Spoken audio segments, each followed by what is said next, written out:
warahmatullahi wabarakatuh. Salam sejahtera. Yang terhormat Bapak Ibu penguji ujian kinerja PPG dalam jabatan tahun 2025. Perkenalkan, nama saya Desi Oktaviana, mahasiswa PPG dalam jabatan tahun 2025 di LPTK Universitas Negeri Jakarta dengan program studi pendidikan Pancasila dengan NIM 200972520077. Hari ini saya akan melaksanakan dan mengambil video ujian kinerja praktik mengajar di Mansabang, tepatnya di kelas 32 dengan materi kesadaran warga negara menghadapi kasus pelanggaran dan pengingkaran kewajiban warga negara. Selamat menyaksikan. Assalamualaikum warahmatullahi wabarakatuh.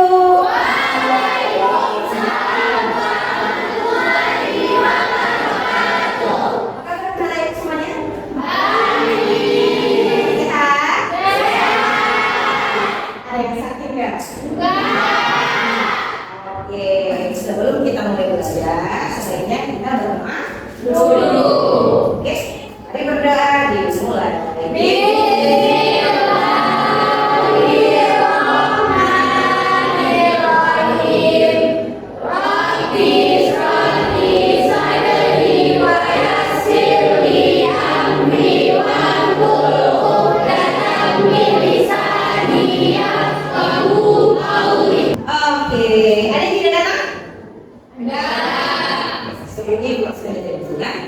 Nanti tolong disampaikan bagi yang tidak datang. Angka tegak Sapakul, Andi Ingalosari, Anissa Rodatul Jana. Oke, Ibu lihat dulu kelasnya bersih belum? Yang mana ada sampah di lacinya atau di kakinya boleh diambil dan dibuang di tong sampah. Di lacinya. Buang dulu. Lihat jangan.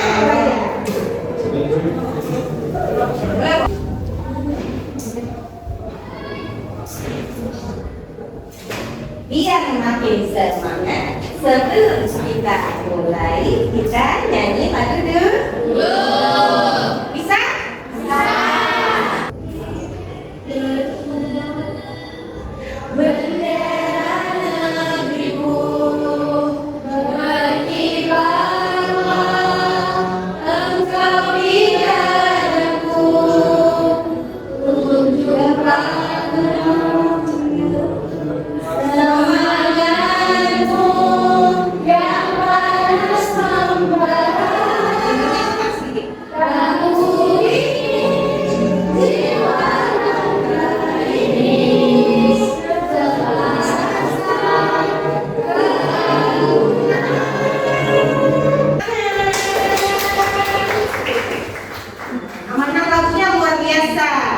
Agar kita amanah dan terus melakukan kewajiban kita sebagai warga negara.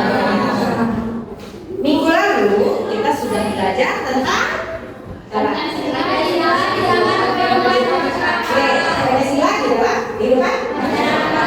Pancasila yang terus kita lakukan di dalam kehidupan kita baik di rumah, sekolah, di masyarakat kita bisa berteman dan sebagainya.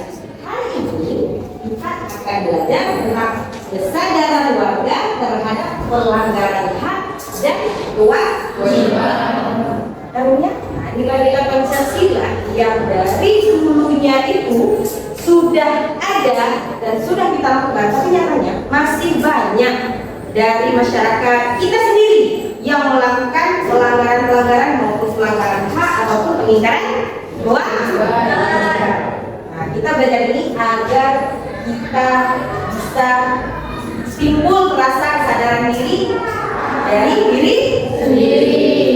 Harapan Ibu dengan kita belajar materi ini pada hari ini, Ibu berharap anak-anak Ibu bisa mengetahui apa saja bentuk-bentuk pelanggaran yang ada. Kalau kita nggak tahu bentuk pelanggaran, kita nggak tahu nih apa yang kita lakukan itu melanggar nggak sih sebenarnya? Diskriminasi, bully itu sebenarnya melanggar nggak sih atau cuma ejek-ejekan aja?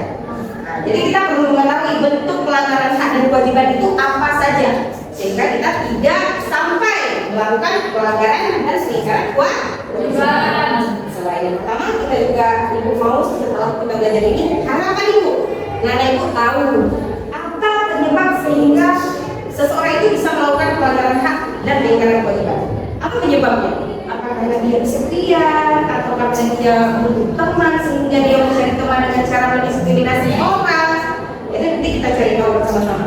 Dan yang terakhir, dengan belajar hari ini, harapan Ibu kita semua tahu solusi nyata. Bagaimana cara apabila ada pelanggaran yang terjadi, bagaimana cara kita mengatasi pelanggaran tersebut sehingga pelanggaran tersebut yang pertama, kalau bisa jangan sampai terjadi. Yang kedua, kalau terjadi, apa yang harus kita lakukan agar pelanggaran itu tidak terjadi lagi? Kesepakatan kita selama ini, kalau kita belajar harus seperti apa? Ada yang namanya EJN. Kalau teman salah, jangan kita salah. Sebelum masuk ke materi ini, aku mau tanya dulu pertanyaan dasar. Menurut kalian, bagaimana kalau misalnya ada seseorang melakukan pelanggaran hak dan kewajiban?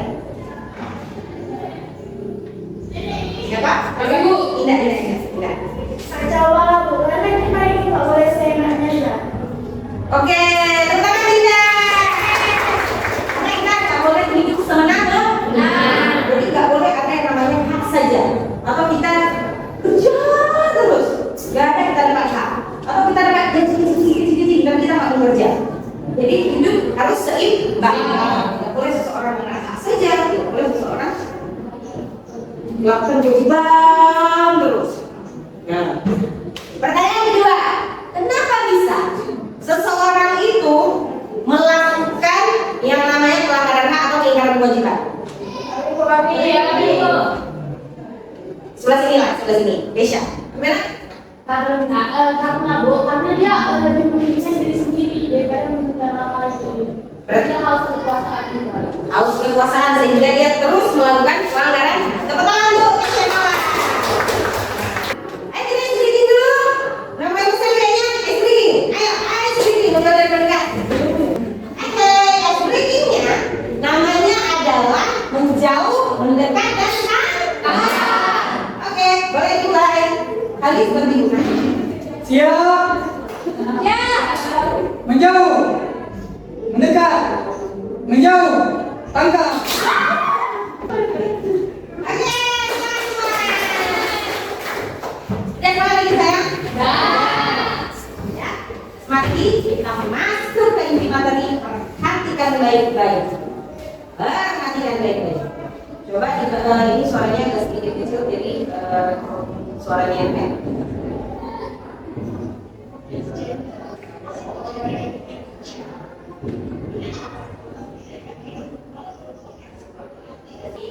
Oke, ada yang mau kasih pendapat kan terkait video? Oke, ada yang nggak bisa? Oke, bisa. Gimana bisa? Pendapat bisa? Jadi menurut Lisa Bu, nggak boleh ada membedakan antara laki-laki sama perempuan. Jadi harus diperlakukan secara sama rata. Kayak tadi di video contohnya ada membedakan antara gaji perempuan dan gaji laki-laki. Harusnya nggak boleh gitu Bu. Terus ada larangan untuk perempuan bekerja. Alhamdulillah, berarti paham ya dalam video. Jadi yang kedua, kan kita belajar hak dan juga pengingkaran kewajiban. Video seperti ini.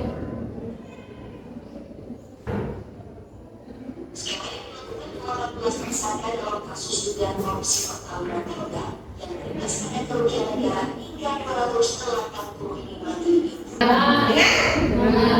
Ada yang bisa kasih pendapat dari video ini tadi? Bisa. Kesha, Kesha. Menurut Kesha Bu, dengan adanya korupsi kayak gini kayak makin nampak gitu. Negara kita makin berkurangnya ada orang jujur di negara kita. Terus dengan kayak mereka memakan hak kita, terus orang tuh kayak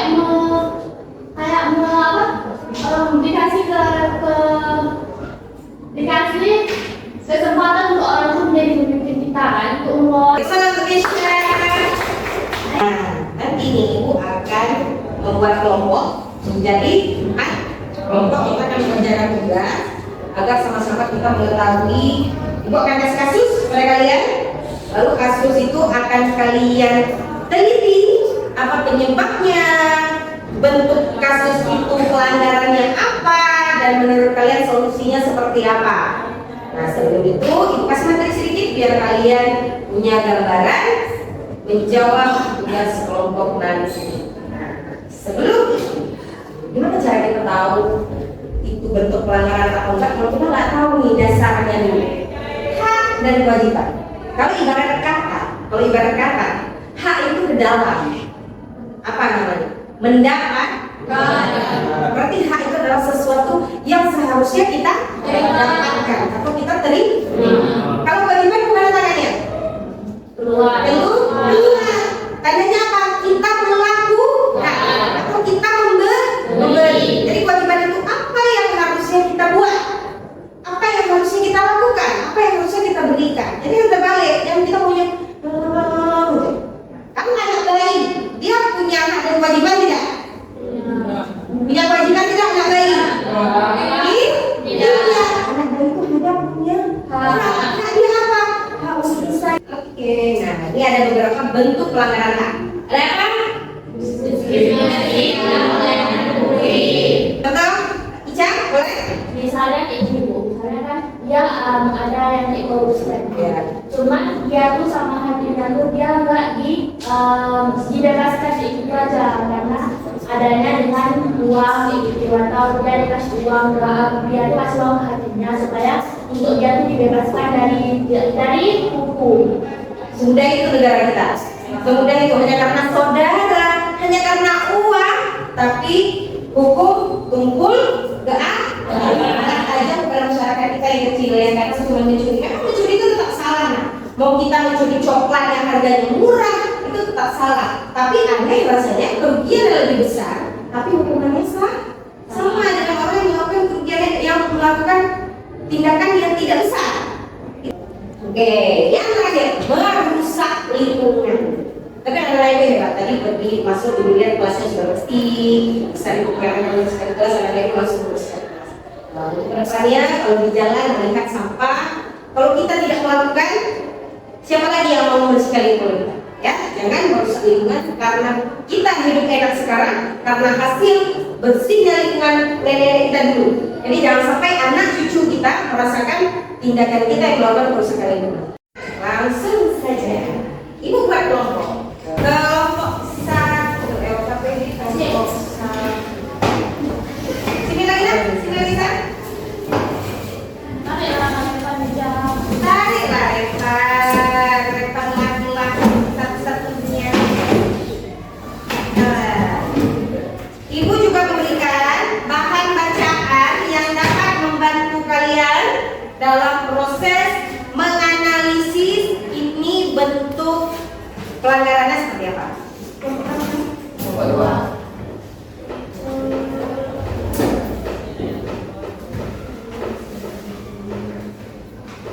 Tolong perhatikan LKPD-nya, tolong diperhatikan LKPD masing-masing, dituliskan nama kelompok. Di LKPD yang Ibu berikan ada petunjuk cara menjawab tugas kalian. Jadi perhatikan baik-baik, tulis nama kelompok masing-masing dan kelas berapa. Dikerjakan sekarang saya, waktunya 25 menit saja.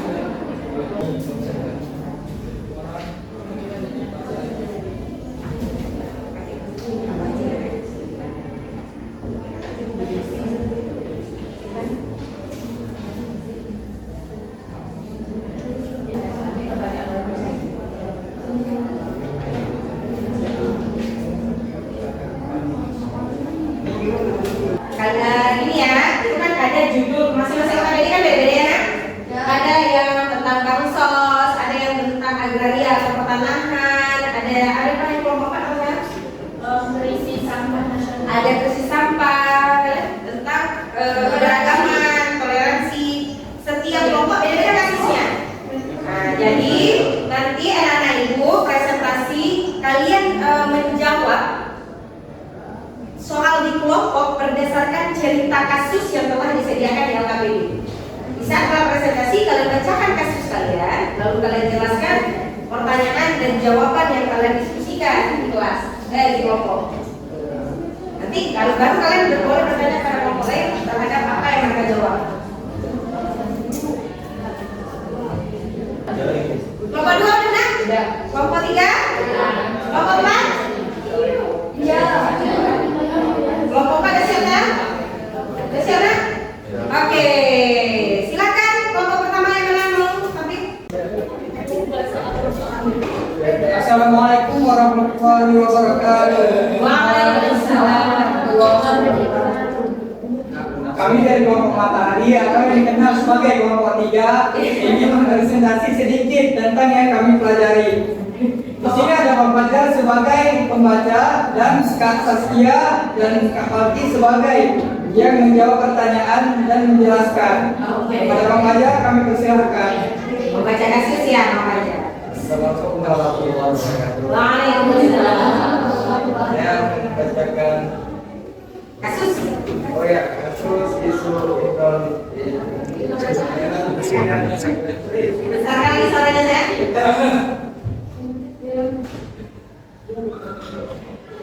Sebuah komunitas minoritas dilarang menggunakan fasilitas umum dengan alasan berbeda, yakni keyakinan.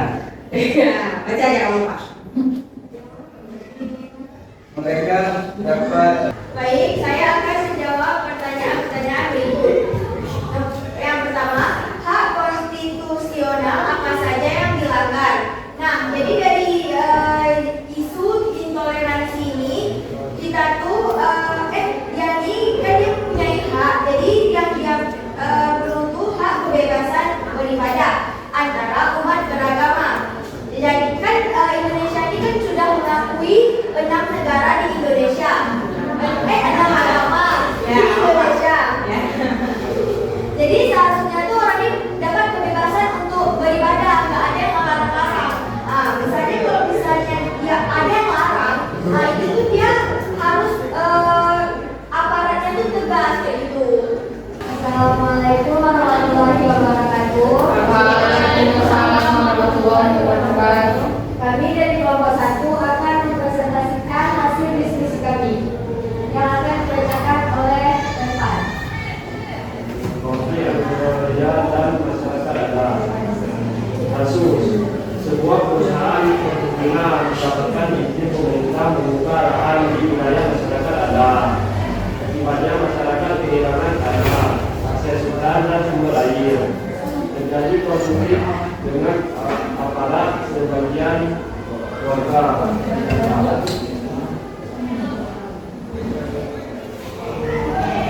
Pertanyaan yang pertama, apa saja hak masyarakat adat yang dilanggar? Jawabannya hak atas tanah, lingkungan hidup dan budaya.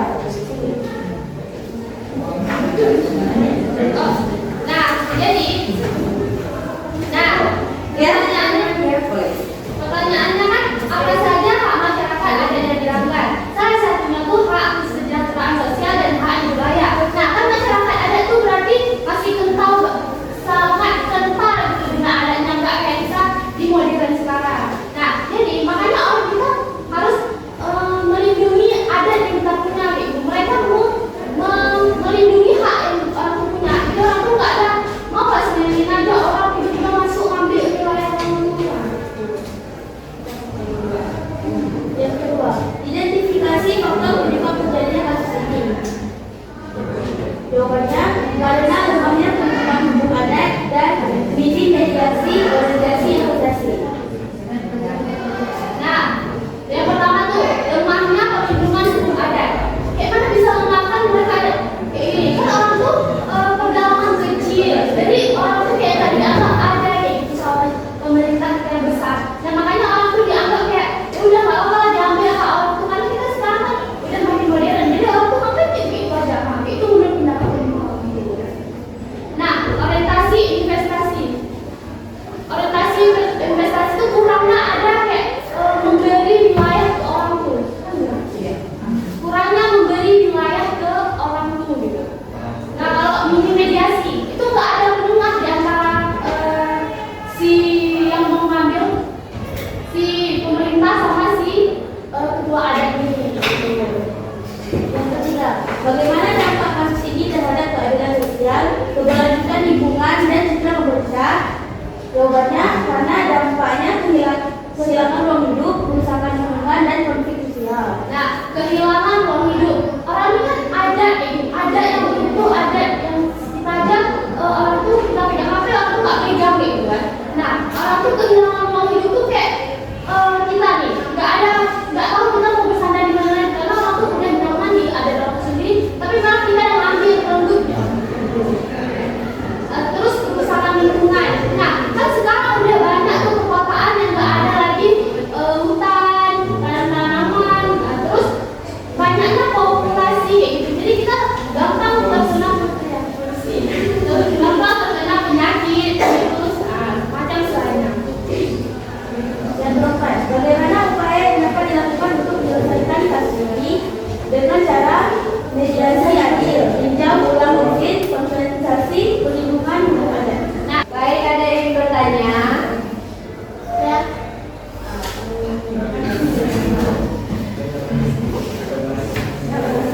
Oke, saya Reza dari kelompok 2 ingin bertanya kepada kelompok 1. Misal ada pemerintah mau buat pembangunan di wilayah tersebut, tapi ditolak sama ketua rakyatnya, terus tetap dipaksa. Itu gimana?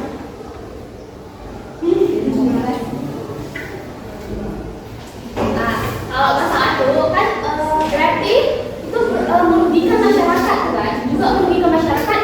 Jadi ada timbal baliknya.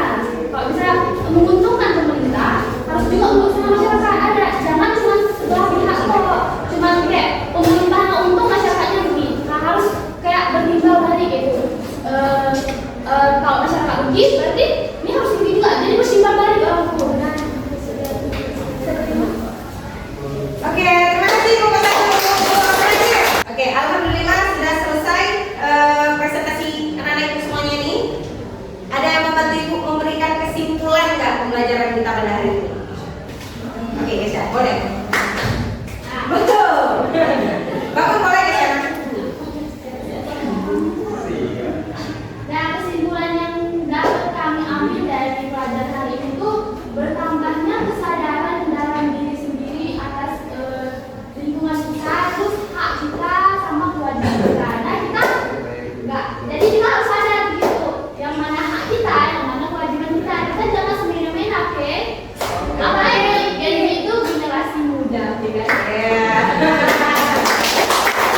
Oke, nah anak ibu dengan kita belajar ini, jadi kita tahu nih bahwasanya dana bansos kalau diambil alih oleh orang lain yang tidak berhak itu merupakan pelanggaran kewajiban dari pengelola bansos itu. Benar kan? Kita ini kan sudah selesai nih, kita bentuk-bentuk pelanggaran kita sudah tahu, bentuk-bentuk pelanggaran pelanggaran hak, pengingkaran kewajiban kita sudah tahu. Faktor penyebab kenapa pelanggaran pengingkaran itu bisa terjadi kita sudah tahu. Kita tahu kan? Ya. Dan yang terakhir solusi. Tadi yang kalian sebutkan satu-satu solusinya kita juga sudah ada gambaran. Minggu depan kita akan masuk materi solusi nyata bentuknya kampanye. Jadi anak-anak ibu tolong minggu depan dibawa kalau masih satu kelompok itu, ini tetap kelompoknya sama ya, bawa laptop, satu kelompok minimal 1, kita akan membuat media kampanye agar tidak terjadinya pelanggaran hak dan pengingkaran kewajiban. Jadi nanti kelompok ini kalian bahas tentang lingkungan, berarti kalian akan membuat kampanye lingkungan. Nah, berdasarkan hasil diskusi ini, tapi dibuat aksi nyata. Nanti bisa kita share ke media sosial, oke? Minggu depan kita main seperti itu. Baik anak-anak, ibu mau tanya nih, menurut kalian, ini dari awal kita udah belajar, menurut kalian bagaimana pembelajaran kita pada hari ini? Menurut pendapat kalian? Dulu pendapat pribadi saya,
paham, biar lebih santai belajarnya Bu. Biar bisa lihat contoh-contohnya bagaimana tuh ke depannya Bu ya. Sekian Bu. Terima kasih sarannya. Insya Allah minggu depan pembelajaran selanjutnya kita akan tambahkan beberapa video agar lebih menarik, kalian juga lebih santai belajarnya. Juga contoh-contoh nyata akan kita tampilkan biar lebih mudah kalian serap ilmunya. Terima kasih. Kita game sekali lagi. Siap? Tepuk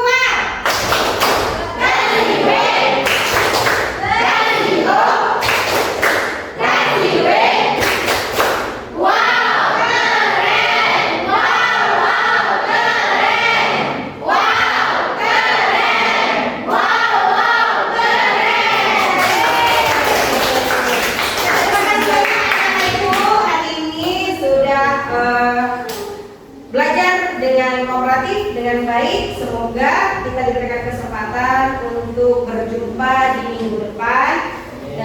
Sekali lagi, jaga diri, dimulai dari diri sendiri, jaga lingkungan, lakukan tugas kita, dapatkan hak kita juga. Oke? Berjumpa lagi minggu depan, insya Allah. Ayo kita sama-sama baca doa penutup majelis ini.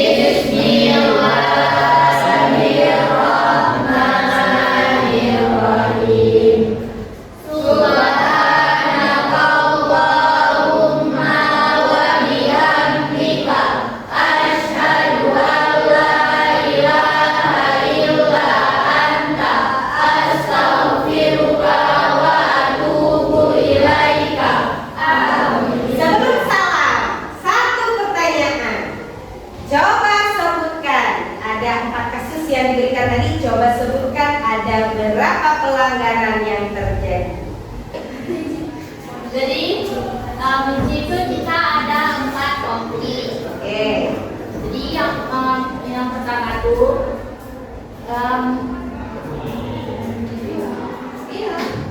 yang pertama tuh konflik tentang agraria, Pertanyaan. Oke. pertanahan. Yang kedua tentang korupsi dana bansos. Oke. Yang ketiga intoleransi minoritas. Oke. Yang terakhir krisis sampah nasional. Oke, betul? Ada tambahan? Lagi. Ada yang mau tambah? Ada yang mau menjawab juga? Zeza? Nah, silakan Zeza. Jadi konflik yang kita bahas pada hari ini itu ada konflik agraria, yang kedua korupsi dan bansos, yang ketiga intoleransi minoritas, dan yang keempat krisis sampah nasional. Oke.